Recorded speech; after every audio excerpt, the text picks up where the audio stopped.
todo mundo vai embora, né? Dizem que ninguém fica para cimento, né? A gente faz tudo para demorar mais um tempinho aqui, porque a vida é boa. Até eu escutei uns anos uma frase que é muito repetida. O cara disse, olha, se morrer é descansar, prefiro viver cansado, né? E quando a gente perde figuras que passaram por este mundo, por esta vida e edificaram, construíram, fizeram coisas boas, essa perda é mais significativa do que outras perdas humanas, que às vezes são tão insignificantes como perdas, que são pessoas que quase não fizeram nada, não marcaram sua passagem por aqui, que a gente pouco tempo depois nem lembra. No começo desse mês, morreu o doutor Dirceu Seixas. Ele era cancerologista, cirurgião plástico, trabalhou durante 48 anos no Hospital do Câncer, era uma figura muito querida, muito estimada, um médico muito competente. Eu acho que operou centenas de pessoas. Ele até uma vez operou uma irmã minha, fez uma cirurgia e uma plástica nos seios.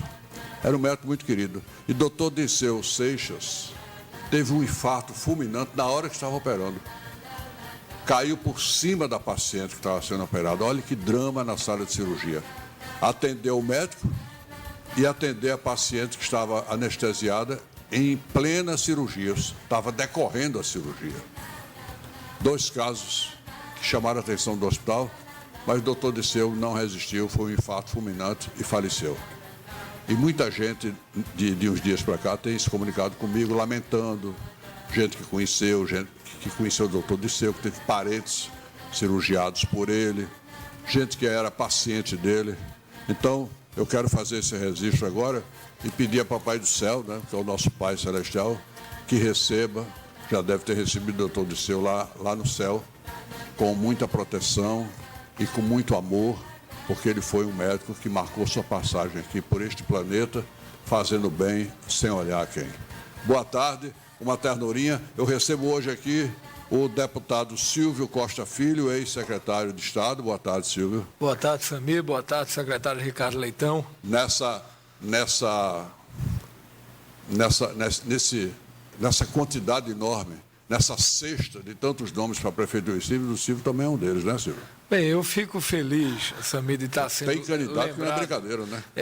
Tem várias opções. Eu fico feliz de estar sendo lembrado para disputar a eleição para prefeito do Recife. Sou grato ao povo do Recife. Aliás, por ter é um sonho me dado... seu de muito tempo. Né? Eu fui vereador do Recife, deputado estadual no 2º mandato, e sempre tive o privilégio de ter tido votações expressivas na cidade do Recife. Se você me perguntar se algum dia sonho em disputar a prefeitura do Recife, vou dizer que sim.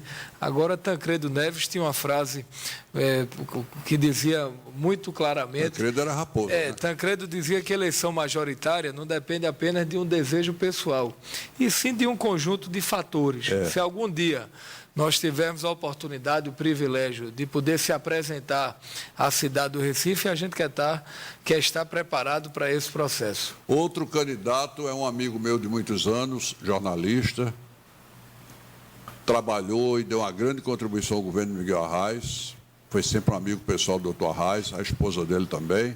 Ele hoje é secretário de Eduardo Campos. Atualmente ele está cuidando da Secretaria Extraordinária para a Copa e é um cara nota 10. Ricardo Leitão, boa tarde, Leitão. Boa tarde, Samir. Boa tarde, Silvio. É um prazer estar aqui no seu programa, do secretário da cidade, um dos programas mais tradicionais da televisão pernambucana. Pois é, Leitão, só lamento que não tem contra-cheque o secretário da cidade. O secretário das cidades tem, né? E só nessa abertura fazer uma pequena correção, eu não sou candidato. Não, você não. Para mim seria mais um candidato hoje. Eu falei que você é candidato? Nessa mesa aqui... Falei, foi? Falou. Nessa mesa aqui só tem um candidato. Não tem ainda não. Uma legítima candidatura, uma postulação ainda. Eu falei e não percebi, desculpe. Não, ele não é candidato. Mas é um prazer estar aqui novamente com você e essa oportunidade de falar sobre o projeto da Copa. A gente vai falar, mas eu quero aproveitar para bater papo, porque eu gosto de bater papo, né? E o público gosta, porque... Ele vem aqui falar sobre a Copa, já falou em tudo que é canal de televisão, em jornal, tudo. Vai falar um pouquinho, mas vamos falar sobre outras coisas, né? Leitão, qual é a diferença entre Miguel Arraes, governador, e Eduardo Campos, governador? Você que trabalhou com o doutor Arraes, trabalha com o Eduardo. Olha que pergunta boa.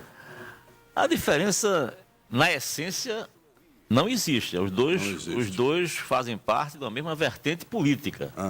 É uma vertente compromissada com as questões populares, compromissada com a defesa das teses nacionais, compromissadas com a organização popular. Agora, há diferenças no estilo de gestão, né? O governador Miguel Arraes tinha uma preocupação muito grande de que os programas e os projetos do governo chegassem mais rapidamente na ponta da população, nos extremos mais distantes do Estado. E, para isso, adequava a administração dessa finalidade. O governador Eduardo Campos tem uma preocupação mais na organização da gestão. Há um modelo de gestão sendo executado em Pernambuco, que hoje em dia é um modelo referenciado no Brasil inteiro. No Brasil inteiro, é. Que trabalha com metas, trabalha com prazos, trabalha com os orçamentos bem fixados.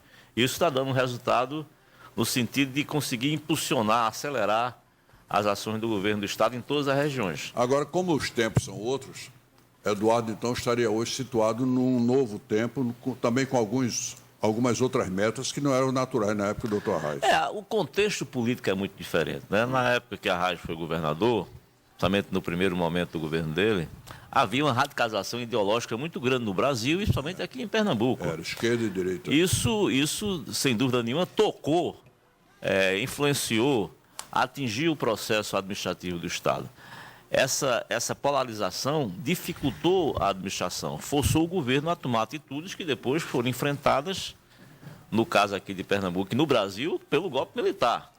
Então, o contexto hoje é outro. Nós estamos superando em Pernambuco essa radicalização histórica que existia e, consequentemente, há um espaço para um trabalho comum, um trabalho mais consensuado, a absorção de diversas forças no processo político, no processo administrativo, e o efeito disso é uma certa serenidade para se trabalhar no Estado. Isso, só para concluir, isso de forma nenhuma exclui a diferença ideológica e a situação dos diversos partidos existentes em Pernambuco. Existe lado aqui em Pernambuco, existem partidos diferenciados, existe confrontação política, mas não há um quadro de radicalização que, em alguns momentos, impediu o processo administrativo. É isso que eu queria formular uma segunda pergunta. O governador hoje faz tudo para não olhar para trás. E, se puder, abraça e aperta a mão dos maiores adversários políticos, que não são inimigos. Não são inimigos, nós temos adversários. Exatamente. Né? Olhar para trás é sempre importante, né? Sim. Agora, você não pode tomar essa atitude como uma atitude permanente. Você não pode trabalhar ou mesmo viver sempre olhando para trás. O passado nos orienta em relação aos passos que nós devemos dar para o futuro. O governador Arraes, por exemplo, nunca esqueceu do que viveu no passado. Ele tinha um passado muito rico, uma experiência muito longa, muito larga. E esse passado orientou os passos que ele deu no futuro. Eu acredito que o governador Eduardo Campos tem essa mesma postura. Agora, ele não é uma pessoa apegada ao passado. O passado é visto como um fato histórico. E a história é um fator que certamente nos orienta na perspectiva das ações para o futuro. Quer dizer, a gente tem que virar também a página do livro da história. Não, sem dúvida nenhuma, virar a página, mas aprender com a história. Aprender com a história. Nós não podemos nunca esquecer o que aconteceu em Pernambuco, não somente em 64, mas também o que aconteceu aqui em 1817, na revolução que aconteceu em Pernambuco em 17, que fez de Pernambuco quase como um país independente dentro do Brasil, com Constituição, com Exército, com embaixador nomeado para representar o Estado de Pernambuco nos Estados Unidos, com a Confederação do Equador em 1824, e uma série de outras atitudes que o Pernambuco viveu e da qual nós nos orgulhamos muito como pernambucanos. Né? O Estado foi penalizado. Mas são coisas que desse passado que nos orgulham, né? E servem certamente de referência para todo mundo que está atuando na política. Silvio Costa Filho, Eduardo acabou com a oposição em Pernambuco, quer dizer, tem a oposição, mas está tão esfacelada que hoje não tem significância eleitoral, seria isso? Bem, eu penso que a oposição é importante para qualquer democracia. Eu acho que é bom para qualquer governo ter oposição. O governador tem uma história de vida bonita, uma história de muita luta, Você trabalhou com ele, ele é muito ligado, muito perspicaz e muito cobrador, né? Sem dúvida. Eu penso que ele, além de ser trabalhador, é uma pessoa que procura sempre olhar para frente, aprendendo com os acertos do dia a dia. É uma pessoa que dialoga com a sociedade moderna. É uma pessoa que vem procurando construir em Pernambuco, indiscutivelmente, um novo modelo de gestão pública, uma gestão proativa, que baseada em resultados. Isso já repercute no país todo, né? Isso tem repercutido em todo o Brasil. Já foi o tempo, por exemplo, que um governador de Pernambuco chegava lá no Sul, em Brasília, o governador do Nordeste. Senta aí no sofá que o presidente vai ver se atende o senhor hoje. Hoje, quando o Eduardo chega em Brasília, chegou o Eduardo Campos. Sem dúvida. E eu digo sempre que o Nordeste brasileiro sempre foi visto como o patinho feio do Brasil. E hoje não. É visto com respeito pela sociedade brasileira e como parte da solução do nosso país. Eu digo sempre que quando a gente pega os números de Pernambuco, são números animadores. Pernambuco, nos próximos 6 anos, está recebendo, juntando de investimentos públicos e privados, o equivalente a quase 20 bilhões de reais. Além disso, Pernambuco, em 2010, foi o estado, em 2011, que mais gerou emprego do Nordeste brasileiro. Paralelamente a isso, quando você pega o governo anterior ao governo Eduardo Campos, a média de investimento era em torno de 650 milhões de reais. O governo do estado esse ano está terminando o ano com 3 bi em investimentos. E quando a gente pega a história da economia pernambucana, que sempre foi baseada na economia açúcar-alcooleira, na economia do setor terciário, hoje a gente percebe a indústria automobilística, a indústria automotiva, a indústria naval em Pernambuco, SUAP, a farmacoquímica, a Hemobras, a Fiat. O governador agora está indo para a China para trazer uma grande empresa chinesa para instalar em Pernambuco. Sem dúvida. Então, o governador tem trabalhado nesse sentido, com olhar não apenas metropolitano, mas com olhar para o Estado, potencializando as micro-regiões, potencializando as cadeias produtivas nas determinadas cidades de Pernambuco. E eu acho que Pernambuco vai muito bem. Não é à toa que o Brasil cresceu em 2011 2,7% no Produto Interno Bruto, o PIB, e Pernambuco teve um crescimento de 4,5%, e a expectativa para esse ano é mais de 5%. Então, eu penso que nós estamos no caminho certo. Eu me lembro, Ricardo Leitão, que para fazer aquele trecho da BR-101 Sul, até chegar nas entradas para as Praias do Cabo, passamos 11 anos para fazer aquele trecho, um trechinho, com o vice-presidente Marco Maciel, 8 anos vice-presidente. E Lula duplicou a BR-101 do Ceará até Alagoas. Só tem esse trecho aqui, perto de Goiânia, que deve terminar até dezembro. Além da transposição do Rio São Francisco, que agora vão acelerar, né?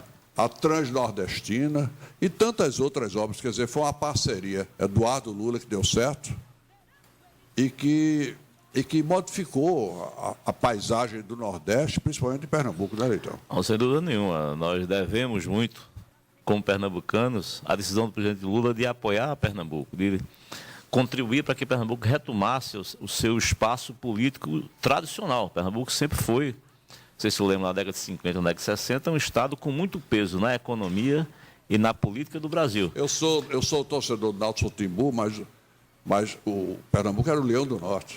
Sem dúvida. Está voltando a rugir agora. Então, esse processo se acelerou nessa gestão. A parceria entre o governador Eduardo Campos e o então presidente Lula foi uma parceria muito feliz.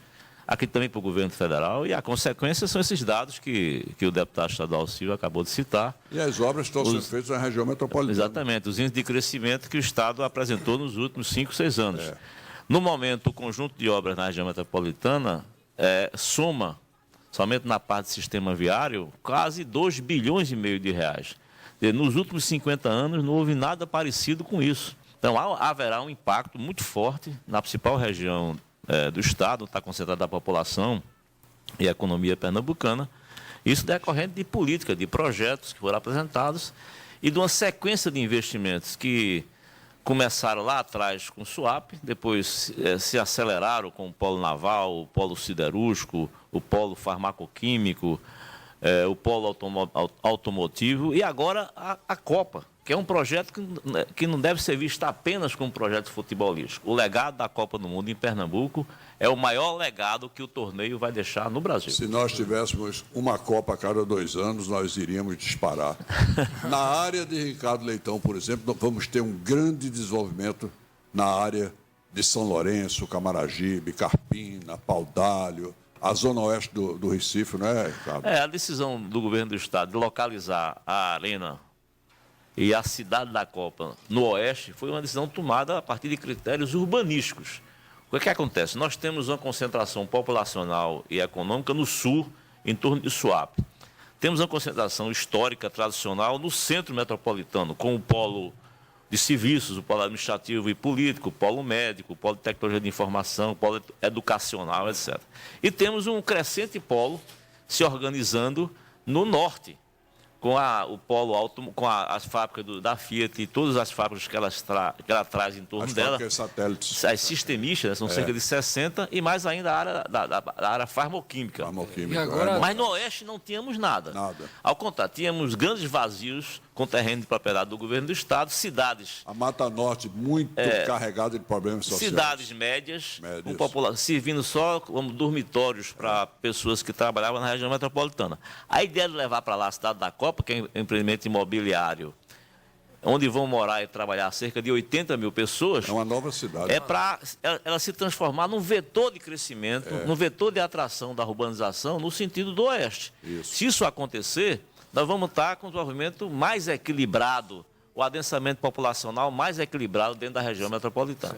Silvio Costa Filho. E o turismo começou com você, no governo do Eduardo, também deu uma alavancada grande. Mudamos a forma de vender Pernambuco lá fora, né? Sem dúvida. Quando eu digo lá fora, é no resto do Brasil e no exterior. Não, sem dúvida. Eu penso que a Copa do Mundo vai deixar um legado para o turismo de Pernambuco importantíssimo, não só para Pernambuco, mas para o Nordeste e para o Brasil. É só a mídia espontânea, o destaque que Pernambuco vai ter na mídia nacional, e isso terá um impacto na sociedade, no turismo, ou seja, serão mais brasileiros e estrangeiros vindo visitar o nosso estado. E na hora que o turista vem para Pernambuco, vem para a nossa cidade, ele está gerando riqueza, está movimentando, dinheiro circula, beneficia todo mundo. A economia. Você tem uma ideia, na França, por exemplo, mais de 60% da economia, em Paris, sobretudo, na cidade de Paris, é baseado no turismo. Então, o turismo tem um grande impacto nesse projeto. Agora, quero registrar que o governador Eduardo Campos tem tido um papel fundamental ao lado do secretário Ricardo Leitão nessa questão da mobilidade. Eu digo sempre que o governador Eduardo Campos assumiu parte da responsabilidade de investimentos. Que era até então só da Prefeitura do Recife. Que era só das prefeituras do Recife, do Recife e região metropolitana. Mas, para você ter uma ideia, o secretário citou um dado, 2 bi em investimentos. Além disso, nós temos a Estrada da Batalha, que eu lembro que é uma obra histórica, que é uma marca do governo Eduardo Campos. Está em andamento. Uma obra importantíssima. Vai ser inaugurada agora nesse semestre. A PE15 está sendo com o corredor... O corredor Norte-Sul, o corredor Leste-Oeste, os 4 viadutos da Gamenon, a Pan-Nordestina.